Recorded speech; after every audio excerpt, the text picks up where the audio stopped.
রাতের বেলা একেবারেই খাবার খেতে ভাল লাগতেছিল না, তাই ছেলে বলতেছিল আম্মু চিংড়ি মাছের ভর্তা বানাও। তো চিংড়ি মাছের ভর্তার সাথে সাথে তারপর বেগুন ভর্তা, টমেটো ভর্তাও করি। এক পদের ভর্তা তো ভাল লাগবে না, তাই 3 পদের ভর্তা করব। তো এই যে এখানে আমার ছোট ছেলে বলতেছে আমি গুঁড়া করে দিব, তোমার কষ্ট হয়। মায়ের কষ্ট সে কতটা ভাবে। তো এই যে এখানে চিংড়ি মাছ, গুঁড়া চিংড়ি ভেজে নিয়েছি, আর আছে এখানে রসুন, পেঁয়াজ, ধনেপাতা আর কাঁচামরিচ। তো এই বাটনা দিয়ে আজকে আমি ভর্তা বানাবো। স্টেই কাঁচামরিচ আর ধনেপাতা বাটনার মধ্যে দিয়ে দিব, আর একটু লবণ, যে এখন একটু লবণ দিয়ে দিচ্ছি। যে এখানে এগুলো একদম মিক্স করে নিয়েছি, শুকনা মরিচ আর ধনেপাতাগুলা। স্মেলটা যা সুন্দর আসতেছে। এখন চিংড়ি মাছগুলো দিয়ে দিব।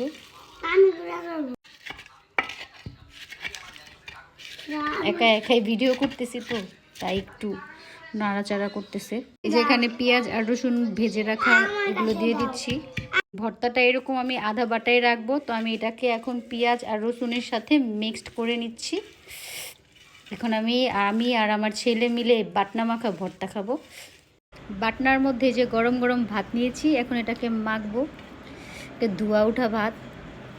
আমার তো এখনই মুখে লোল চলে আসতেছে, মুখ কেমন করতেছে। বিসমিল্লাহ বলো। কেমন মজা। এখন এই যে বাটনার ভাত আমি এক গাল দিব।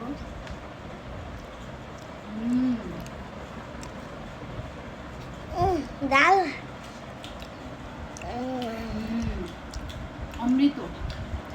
শীতের মধ্যে এরকম রাতের বেলা ভর্তা বানিয়ে তোমরা খেয়ে দেখতে পারো, অনেক মজা। যে এখানে আমার 3 পদের ভর্তা রেডি। আমি এখন ভাত খাবো। এটা হচ্ছে চিংড়ি ভর্তা, বেগুন ভর্তা, টমেটো চাটনি। রিল্যাক্সে ভর্তা দিয়ে ভাত খাবো।